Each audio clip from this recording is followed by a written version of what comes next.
Bom dia, igreja, graça e paz. Vamos à palavra de Deus, Mateus capítulo 7. Estamos estudando o Sermão do Monte, abordando o tema cultura do reino. E hoje eu quero falar sobre a cultura do reino, dando ênfase ao Pai bondoso. Mateus capítulo 7, nós vamos ler do 7 ao 12. Peçam e lhes será dado, busquem e encontrarão, batam e a porta lhes será aberta. Pois todo o que pede recebe, o que busca encontra, aquele que bate a porta será aberta. Qual de vocês, se o filho pedir pão, lhe dará uma pedra? Ou se pedir peixe, lhe dará uma cobra?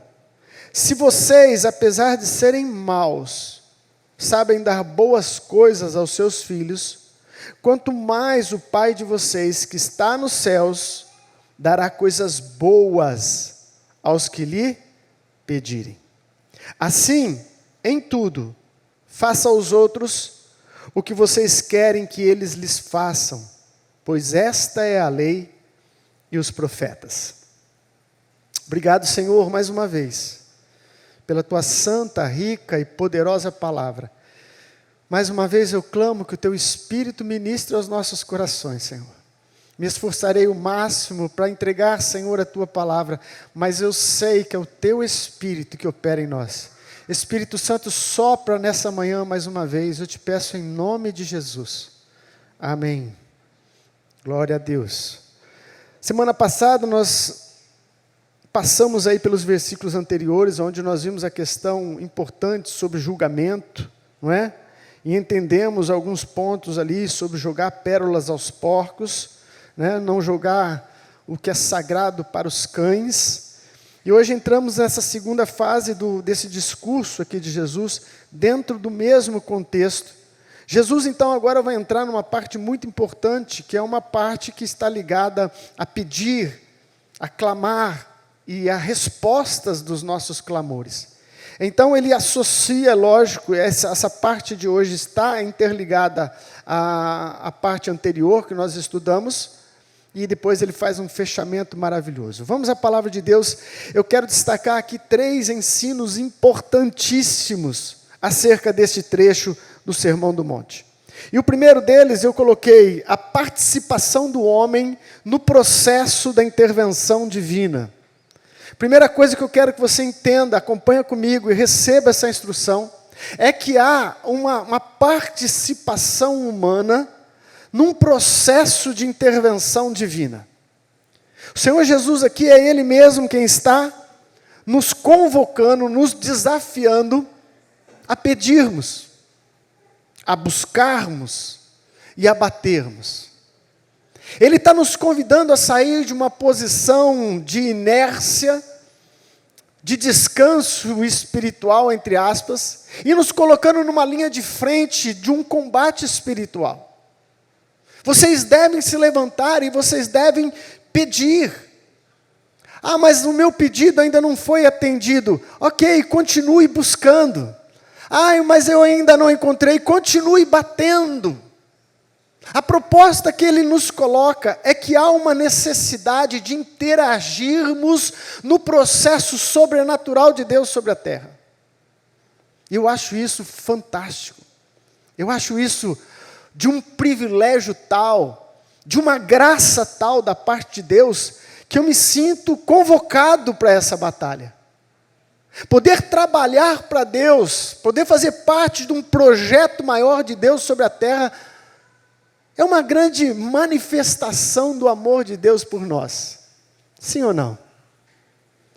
John Wesley, o pai da igreja metodista, não é? O pai metodista, que teve inúmeras experiências profundas com Deus, numa caminhada de vida, como um instrumento usado por Deus, não somente para tocar a sua comunidade, mas para tocar uma nação toda.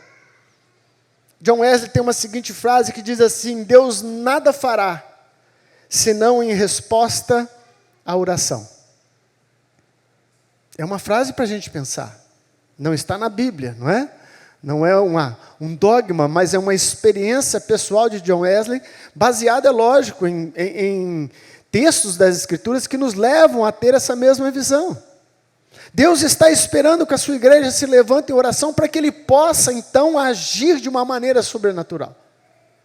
Bispo, você está dizendo que Deus está limitado à oração do seu povo? Isso é uma palavra forte demais para se concluir. Limitar Deus, não é?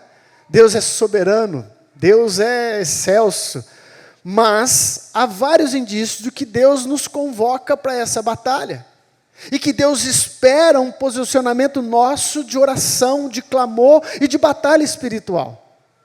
Por exemplo, 1 Coríntios capítulo 3, versículo de número 9, diz assim que de Deus somos cooperadores. De Deus somos cooperadores. Trabalhamos juntos com Deus. Há um texto que eu gosto de citar, e que também eu sempre fico muito atento a ele, é do profeta Ezequiel, capítulo 22, versículo 30, depois você confere. Diz assim o profeta: procurei entre eles um homem. Isso é um clamor do Espírito, através da boca do profeta Ezequiel. Ele diz: procurei entre os homens um homem, que levantasse o muro, e que ficasse na brecha, entre mim e essa nação. E o triste é que ele conclui: a ninguém encontrei. O Espírito está dizendo que Deus estava esperando por alguém, que pudesse ser um intercessor, alguém que ia preencher uma lacuna, ia preencher um buraco, alguém que ia se colocar no lugar de intercessor, a fim de que Deus exercesse misericórdia sobre aquela nação. Sobre aquela nação. Portanto, Jesus nos desafia dizendo: peça, procurem, busquem, batam. E há em seguida a promessa de resposta, a promessa de abertura, a promessa de encontro, a promessa de manifestação de Deus para aqueles que assim o fazem. Mas é interessante, nós temos que pensar na Bíblia como um todo e fazer essa exegese pessoal. Porque nós já estudamos no próprio Sermão do Monte, em que Jesus diz assim: quando vocês orarem, não usa de vã repetição, porque o seu Pai Celestial sabe do que vocês precisam antes que vocês peçam. Amém? Lembram desse texto? Estudamos juntos aqui. Ora, se Deus sabe do que eu preciso, por que eu preciso pedir? Já pensaram nisso? Mas Deus sabe, conhece todas as coisas, mas mesmo assim Ele fala: você tem que pedir, você tem que clamar. A maioria dos teólogos tem um consenso acerca da questão da autoridade que foi dada para o homem na terra. Quando Deus criou o homem, lá no livro de Gênesis, todo mundo conhece esses textos, e Ele criou todas as coisas, e Ele disse para o homem: olha, domine sobre tudo isso, domine sobre os animais, sobre as aves, sobre tudo que foi criado. O homem foi colocado com autoridade sobre eles. Por exemplo, o Salmo, esse eu gostaria que você pusesse aí para mim, João, Salmo 115, versículo de número 16. Salmo 115, versículo de número 16.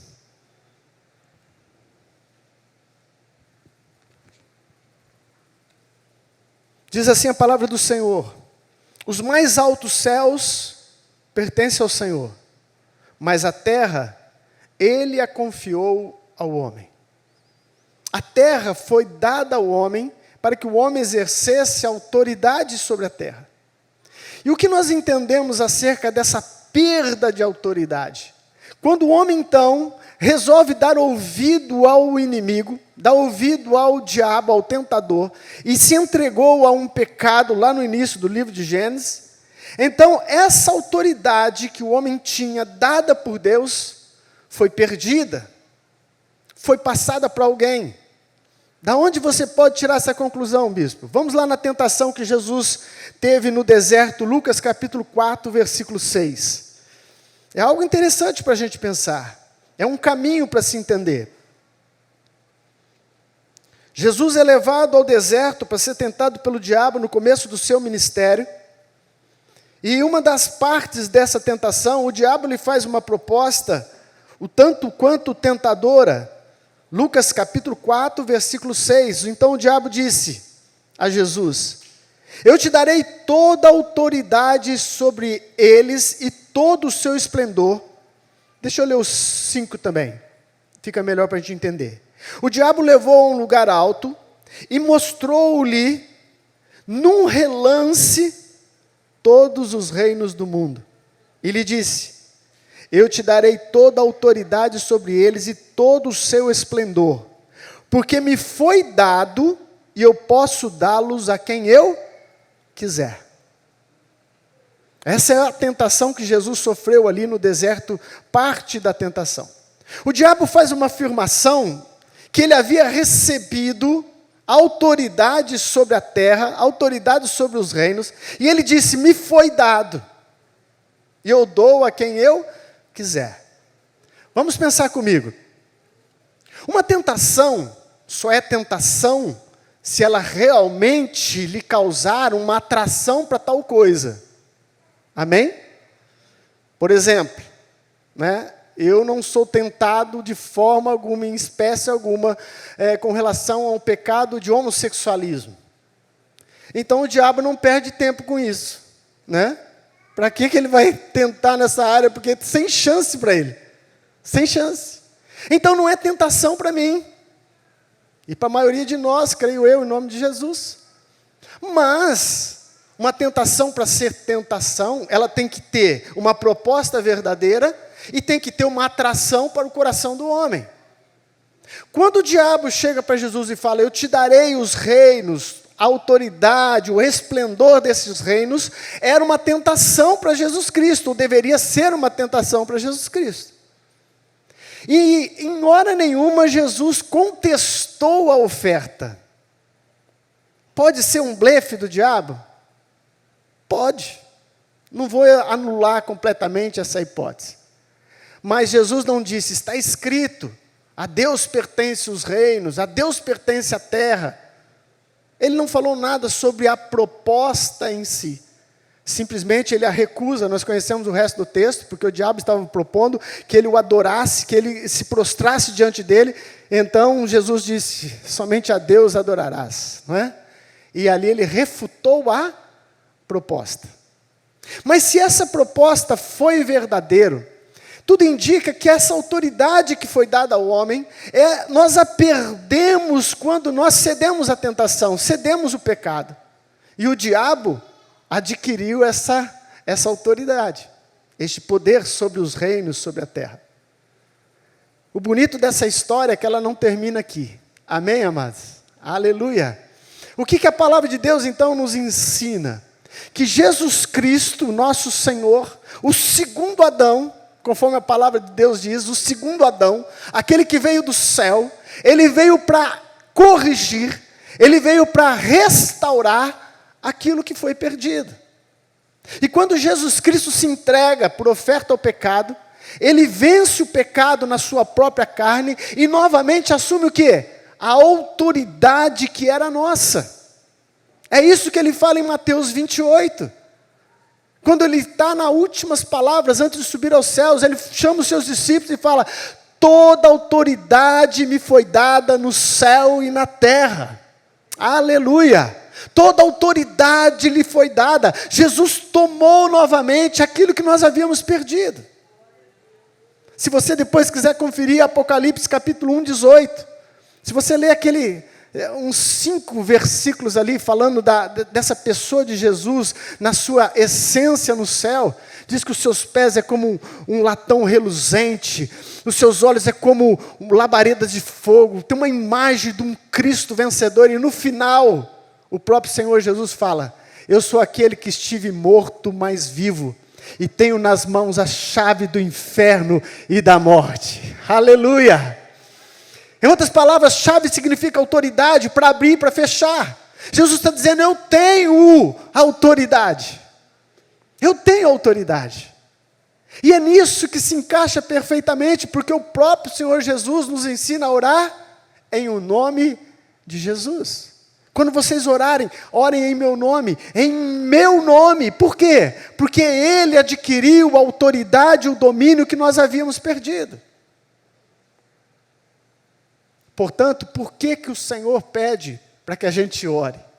Por que o Senhor nos adverte a necessidade de buscarmos a Deus em oração, de clamarmos, de batermos, de procurarmos? Porque em o nome de Jesus Cristo, novamente, nós podemos ligar em nome de Jesus e desligar em nome de Jesus, na autoridade que foi conquistada na cruz do Calvário.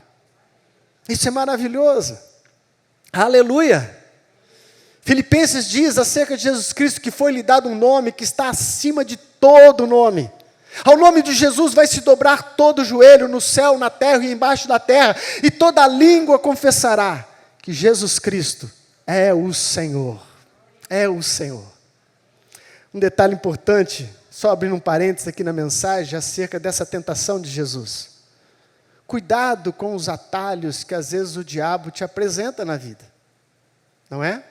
O diabo chega para Jesus e oferece o quê? Os reinos deste mundo.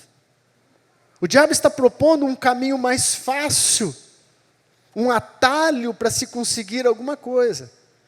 E ele usa e continua usando das mesmas estratégias, amados, até hoje. Ele continua o mesmo. É um arqui-inimigo, é um inimigo antigo, usando as armas antigas, porque elas funcionam ainda hoje. Às vezes Deus está preparando para você uma promoção, às vezes Deus está preparando para você um crescimento na sua empresa, mas às vezes o inimigo vem e fala só, se você fizer assim, passa esse cara para trás, é o seu concorrente, você vai chegar naquele posto que você tanto deseja. Aí você fala, uau, poderia mesmo dar este golpinho. Os meios justificam os fins. Não é assim que o diabo quer nos enganar?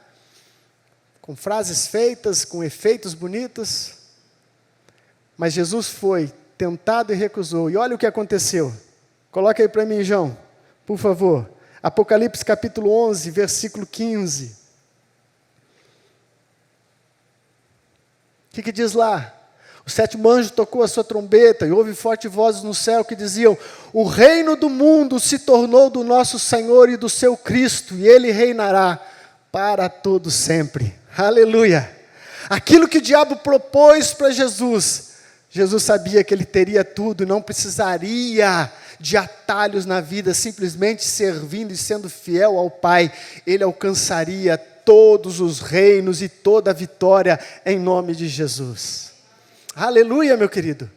Portanto, Deus nos convoca a essa batalha. Peçam, não desistam, procurem, batam até que a porta se abra, porque o poder está no nome do Senhor Jesus Cristo. Não está simplesmente na oração. A oração tem poder. Nós costumamos a usar essas frases, esses chavões prontos, né?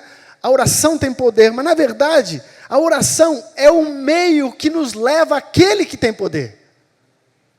É como se você estivesse com uma enfermidade e pegasse o telefone e ligasse para o médico. Aí o médico lá do outro lado da linha fala assim, toma tal remédio. Aí você toma. Você não pode dizer que o telefone tem poder. Amém? O telefone foi o canal que te levou ao médico. A oração, ela nos leva ao poder que é Jesus Cristo. A oração nos leva ao Deus que é todo-poderoso. E em seu nome, nós vamos abrir portas em nome de Jesus Cristo. Amém? É como cantamos agora há pouco. Eu gosto daqueles hinos estilo Assembleia de Deus, né? Nós vamos passar por cima das águas, mas nós vamos passar, as águas vão se abrir, nós vamos passar, mas se não se abrir, nós vamos por cima dela. Não tem escapatória. Nós vamos vencer de todo jeito, ou por cima ou por baixo. Aleluia. São figuras de linguagem, mas que expressam vitórias de Israel na Bíblia. E elas foram escritas para alimentar a sua fé e a minha fé. Amém, amados? Foram escritas para isso. Portanto, vamos tomar uma posição. O próprio Senhor Jesus está nos convidando. Peça, procure e bata, até encontrarmos respostas em nome de Jesus. Um teólogo fez uma comparação que eu achei interessante acerca deste versículo. Ele disse que esse pedir, procurar e bater é semelhante a uma criança pequena que ainda não tem condições de pegar sozinha. Então ela pede para a mãe, ela dá um grito: mãe, me dá leite. Mas não tem nenhuma resposta. Então ela começa a procurar a mãe pela casa. E então ela percebe pela voz que a mãe está no quarto, mas a porta está fechada. Então ela pediu, procurou, e depois então ela começa a bater na porta: mãe, eu quero leite, mãe, eu quero leite, até a mãe sair e atender o seu pedido. Talvez seja uma ilustração para abrir a nossa mente. Peça, meu querido, procura, bata, e em nome de Jesus, portas vão se abrir em nossas vidas. Posso ouvir um amém? Aleluia! A segunda coisa que eu preciso transmitir para você, com mais destreza possível, é que Jesus, depois de nos desafiar a este processo de fé e de batalha espiritual, sabendo que é necessário agirmos por fé, então ele faz uma comparação aqui, né? Não é uma analogia de semelhança de um pai com um pai celestial, mas é um contraste que ele faz. Percebam comigo.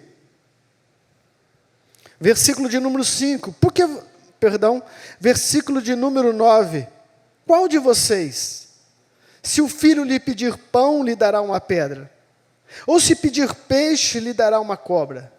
Se vocês, apesar de serem maus, sabem dar boas coisas aos seus filhos, quanto mais o Pai de vocês que está nos céus dará coisas boas aos que lhe pedirem. Amém? Às vezes nós pensamos que todas as parábolas é uma comparação que Jesus está fazendo no mesmo paralelo. Mas a semelhança de outras, em que Jesus, por exemplo, fala do juiz iníquo, que não queria atender a viúva, Jesus fala assim, e faz aquele paralelo, mas é uma instrução no sentido contrário. É na contramão, porque Jesus não está se comparando a um juiz iníquo. Da mesma forma que ele não está se comparando aqui ao pai que é mau. Ele diz: você que é mau. A única comparação que ele faz é que, apesar de sermos maus, sabemos dar boas coisas aos nossos filhos. E então ele vem com essa instrução. Por quê, meu querido? Porque nessa batalha da fé, onde você pede, procura e bate até que a porta se abre, em todos os aspectos da nossa vida, todos os aspectos, financeiro, familiar, sentimental, saúde, a regra é a mesma. Nós precisamos exercitar fé. Pois o próprio Senhor Jesus deixou esse princípio da fé muito claro, né? Estabelecido. Por exemplo, Mateus capítulo... Essa eu nem separei aqui, mas está na minha cabeça. Mateus capítulo 21. Versículo de número 21 também. Projeta aí para nós. Jesus respondeu: eu lhes asseguro que se vocês tiverem fé e não duvidarem, poderão fazer não somente o que foi feito à figueira, mas também dizer a este monte: levanta-te e atira no mar, e assim será feito. E tudo o que pedirem oração, se crerem, vocês então receberão. Portanto, Jesus nos dá um desafio, mas depois então ele entra com essa analogia do Pai. Para quê? Para que eu e você entenda a quem nós estamos orando, a fim de que eu e você adquira fé. Fé. Porque este é o ingrediente fundamental para se chegar aos tesouros da graça de Deus. Fé. E então eu quero tirar 3 situações muito simples desse texto. Primeira delas, meu querido, e tão importante: você tem um Deus que é Pai. Nós não temos essa amplitude da visão correta dessa paternidade. No Antigo Testamento, meu querido, para você ter ideia, poucos profetas e homens de Deus conseguiram ver Deus como Pai. Você encontra poucos textos. Davi, em um dos Salmos, se eu não me engano, 68, ele fala dessa paternidade. Isaías também cita Deus como Pai, mas são poucos trechos. Quando Jesus vem no seu ministério de ensino, ele então começa a trazer uma visão diferente acerca de Deus. E na maioria dos seus ensinos ele fala, olha, Deus é Pai. Quando ele nos ensinou a orar, o que ele disse? Vocês orarão assim, Pai Nosso. E em quase todos os ensinos, Jesus faz questão de mostrar que nós estamos nos relacionando com um Deus que é Pai. Você compreende essa paternidade, meu irmão? É importante no seu relacionamento, porque só assim vai gerar confiança e fé. Você não está tratando com um Deus eterno, simplesmente imensurável, que habita nas regiões celestiais. Muito embora tudo isso seja verdadeiro. Mas você agora está falando com o seu Pai. É papai. Oh, como isso muda, meu querido. É papai. Olha o que o apóstolo Paulo fala em Romanos. Vá lá comigo rapidinho. Romanos capítulo 8, versículo de número 15.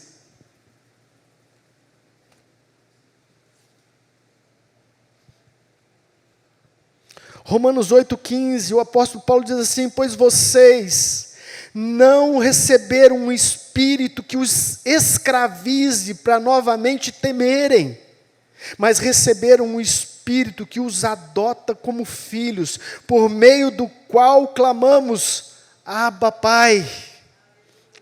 Em outras palavras, papai. O apóstolo está dizendo, olha, o espírito que vos alcançou, não é mais um espírito de temor, de medo. Não é mais um espírito que levava você a entender um Deus com chicote na mão, pronto para dar a correção, pronto para dar a chibatada. Não, o espírito que te alcançou é um espírito de adoção. E hoje você pode dizer, papai, papai. Você tem que ter relacionamento com o papai. Esse é o primeiro ponto importante, meu querido. Muda a sua maneira de ver Deus. Muda a tua maneira de se relacionar com Ele em oração. Para com essa besteira que o diabo coloca na tua mente. Ai, você não pode incomodar Deus com essas coisinhas. É meu pai. É meu pai. Eu peço para Ele qualquer coisa. Se Ele vai dar, eu não sei, mas eu peço. Não são assim os nossos filhos? Pai, me compra um videogame, não sei do que. Eles pedem. Se dá e cabe no teu bolso, com certeza você pode dar. Mas às vezes você não dá, não tem condição. Mas pedir pode. Pedir pode. A segunda coisa que ele fala, importante para gerar fé no nosso coração, é que nós temos que confiar na sua bondade. Temos que confiar na bondade deste Deus. Ele diz, se vocês que são maus, vocês sabem dar boas coisas aos vossos filhos, quanto mais, diga aí para o seu irmão só para ele não dormir, quanto mais, fala do quê? Da bondade de Deus. Deus é bom, o tempo todo, Deus é bom. Deus é bom, Deus é bom. Se relacione com alguém que você tenha certeza, Deus é bom. Quando a resposta não vier, entenda, Deus é bom. Se o meu filho pedir para subir num prédio, para ver a paisagem lá de cima, não é? Ir no parapeito para ver melhor, o que eu vou dizer? Não, você não vai. Mas pai, eu quero tanto, mas pai, eu acho que isso vai ser muito bom para mim. Não. Então às vezes pode ser não. Mas quando o não de Deus vem para mim, eu digo, Deus é bom. Deus é bom. Eu não estou entendendo direito agora, mas eu tenho uma certeza, Deus é bom. Aleluia. Tinha uma viagem marcada com a família, semana retrasada, e apareceu um problema na minha perna. E aí o médico falou para mim, esquece viagem, você não pode voar, não pode ficar dentro de um avião 9 horas. tudo comprado, passagem, tudo preparado, casa alugada, aquela coisa tudo, uma preparação de anos, de anos. Você acha que eu fiz o quê? Fez beicinho para Deus? Deus, tá bom, hein? O Senhor cortou a minha alegria.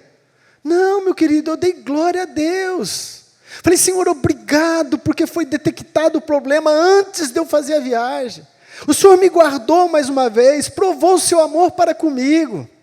O Senhor me livrou de um problema que poderia ser um problema fatal. Era um trombo na perna. E eu agradeci a Deus, apesar que deu tristeza. Apesar que deu tristeza. E eu não sei se foi por uma atitude correta ou pela bondade de Deus. Aí nós fomos num especialista para ter um diagnóstico ainda melhor sobre o problema, e o que podia e o que não podia, porque o que tem de lenda e de médico de internet é uma piada, né? Vai acabar os médicos desse jeito, todo mundo vai no Google agora para saber tudo, né? O Google é médico, é advogado, é engenheiro, é tudo Google, consultor amoroso. Aí nós procuramos um especialista na véspera, a viagem era no domingo, nós conseguimos a consulta, pela mão de Deus também, alguém que desmarcou uma consulta, ele abriu uma brecha, e a consulta foi 8 horas da noite. Nunca vi consulta 8 horas da noite. Mas foi paga, né? Aí muda um pouco, né? Consulta paga muda bem, viu, gente? Meu pai amado. Acho que foi a primeira vez que eu paguei uma consulta. Que atendimento. Meia hora de conversa. Ele me explicou até como funciona o corpo humano, da cabeça até o pé. Não, impressionante aquele negócio. Ou ele é bom mesmo, ou pagando muda bem. Resumindo a história. Aí terminou a consulta, explicou para a gente todo o problema, que é sério, mas que dá para resolver. E aí, no final de toda a história, eu falei da viagem. Falei, senhor doutor, a última pergunta. Tem uma viagem marcada com a família para domingo agora, 9 horas de voo.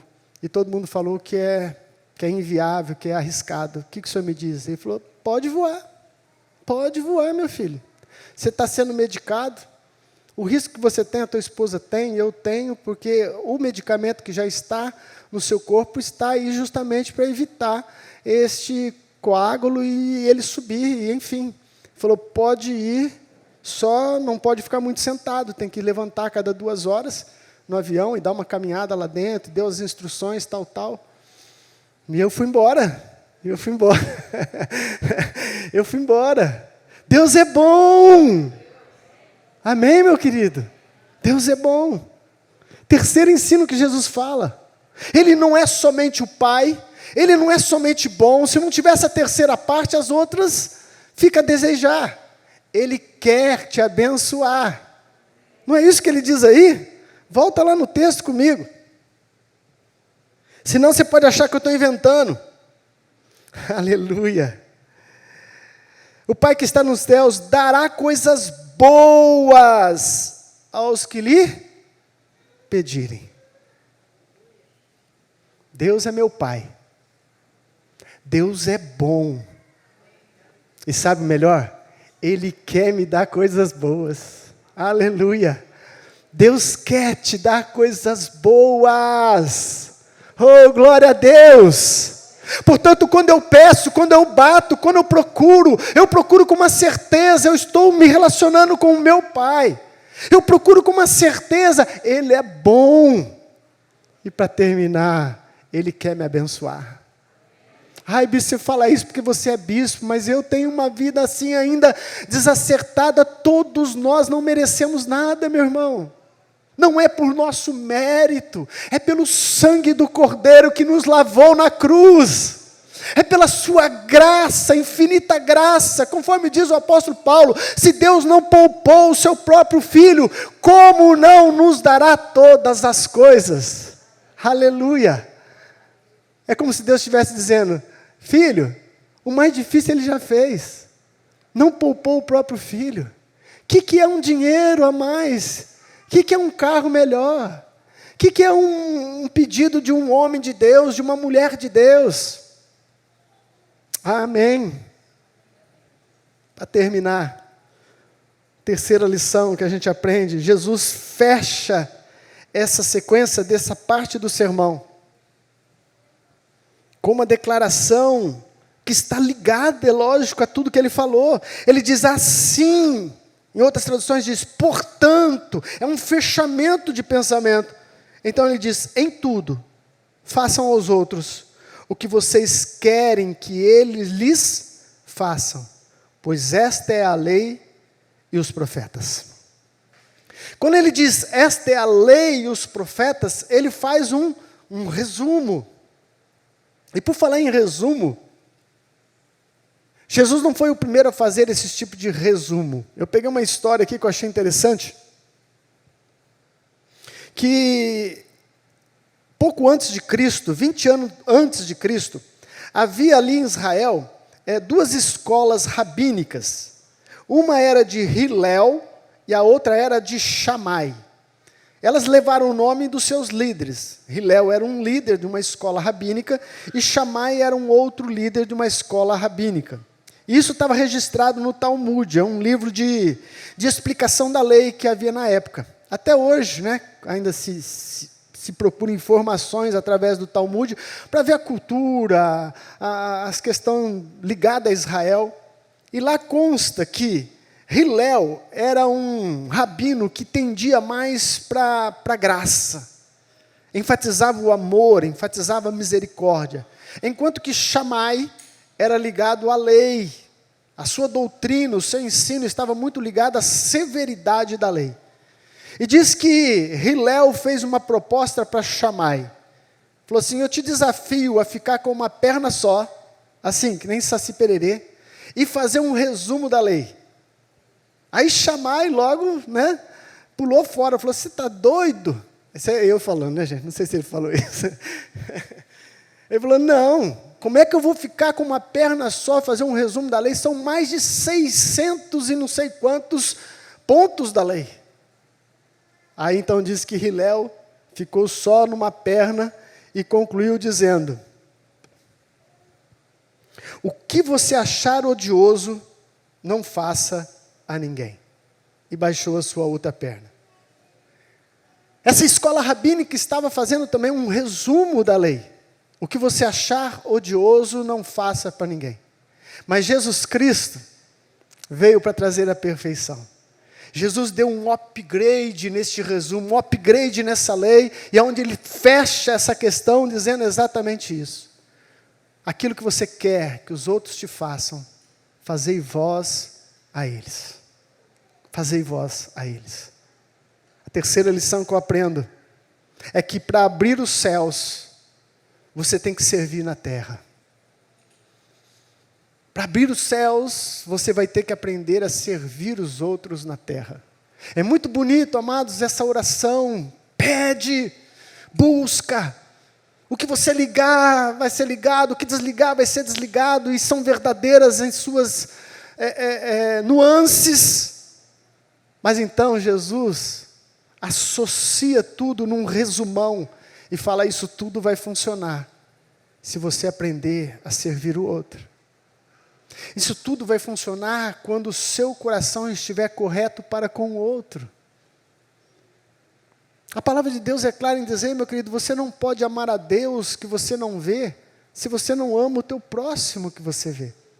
Toda a questão espiritual está ligada aos nossos relacionamentos. A cruz aponta para cima, no relacionamento com o Pai, mas também aponta para os lados, no nosso relacionamento com os nossos irmãos, com as pessoas que nos cercam. Então Jesus fecha, linka tudo dizendo, você está disposto a fazer para os outros aquilo que você quer que faça para você?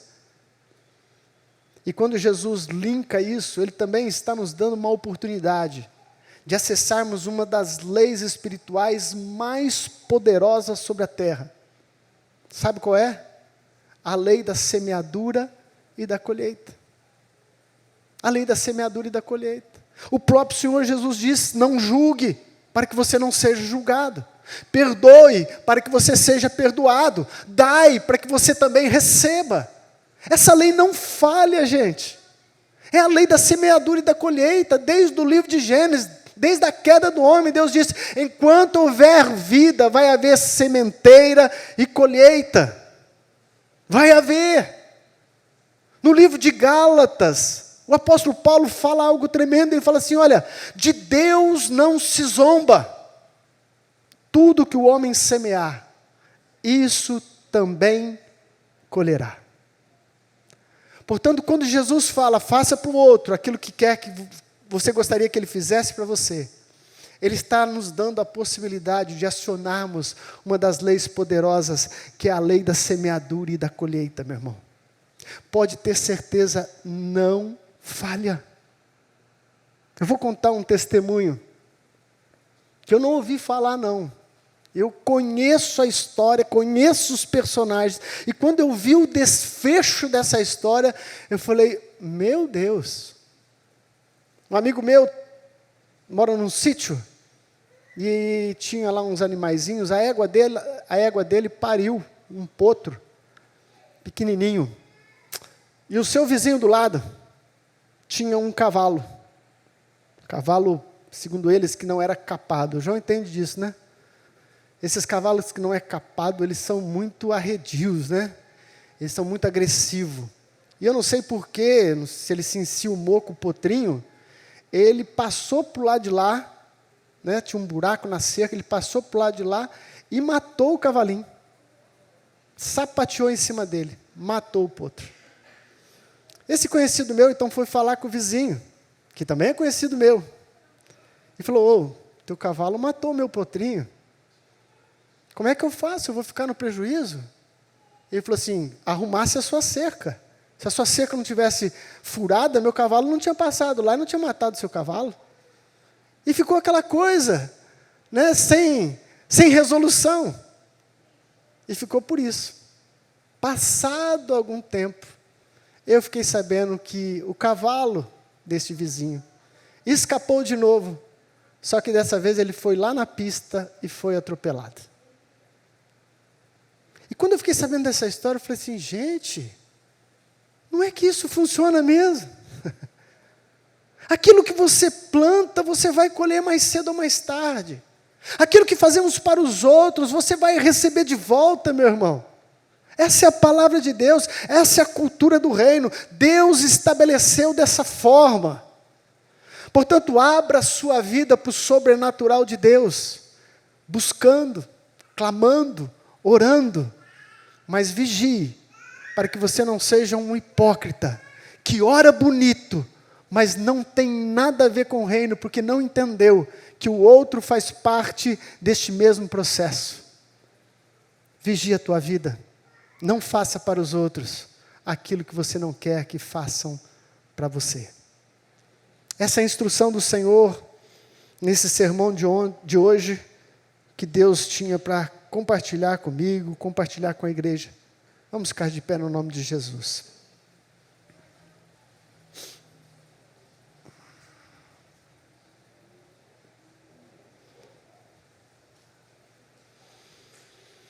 Eu creio no poder da palavra. Eu creio que o que está escrito foi vontade do Senhor para alinharmos as nossas vidas. Você crê nisso, meu querido? Então, em nome de Jesus, eu te proponho a viver isso que nós aprendemos nessa oportunidade. Feche os seus olhos, vamos orar a Deus. Oh, Pai querido. Em nome de Jesus, Senhor, mais uma vez, nos colocamos na Tua santa presença. Lavados pela Tua palavra. Lavados, Senhor, pelo poder do Espírito, que ministra aos nossos corações. Deus, levante uma igreja, Senhor, que entende os princípios e o poder que está no nome de Jesus. O poder que foi conquistado, que foi, ó Deus, restituído. Que a tua igreja se coloca de pé em posição de guerreiros espirituais nessa luta. Que eu, Senhor, e toda a comunidade possa entrar com ousadia no Santo dos Santos e clamar pelo Abba Pai, e clamar pelo Papai, confiando de que Deus é bom, confiando de que Deus quer fazer, abençoar a cada um de nós. Mas Deus, dai-nos sabedoria no nosso convívio. Dai-nos sabedoria, Senhor, na nossa vida cotidiana, familiar. na nossa vida profissional, nos nossos relacionamentos, Deus. Vai haver momentos em que precisamos pagar um preço. Vai haver momentos que precisamos nos despir de todo orgulho, de toda vaidade. E, ó Deus, praticarmos a Tua palavra conforme o Senhor nos ensinou. Mesmo sem sentimento algum, mesmo sem desejos fortes, que a Tua palavra reine nos nossos corações, que Tu seja o Senhor absoluto das nossas vidas, e o nosso agir, e o nosso fazer, seja conforme a Tua santa vontade. Pai, essa oração que eu faço juntamente com a Tua igreja, é em o nome de Jesus. Amém? Amém. Aleluia. Erga a mão para o céu. Pai, graças eu te dou, Senhor, por essa reunião, por essa comunhão dos santos. Graças eu te dou, Senhor, por essa ministração aos nossos corações. Que o grande amor de Deus Pai, a graça do nosso Senhor Jesus Cristo e a doce presença do Espírito Santo esteja conosco e com todo o povo de Deus, hoje e para sempre. Amém. Deus te abençoe, meu irmão. Vá em paz, em nome de Jesus.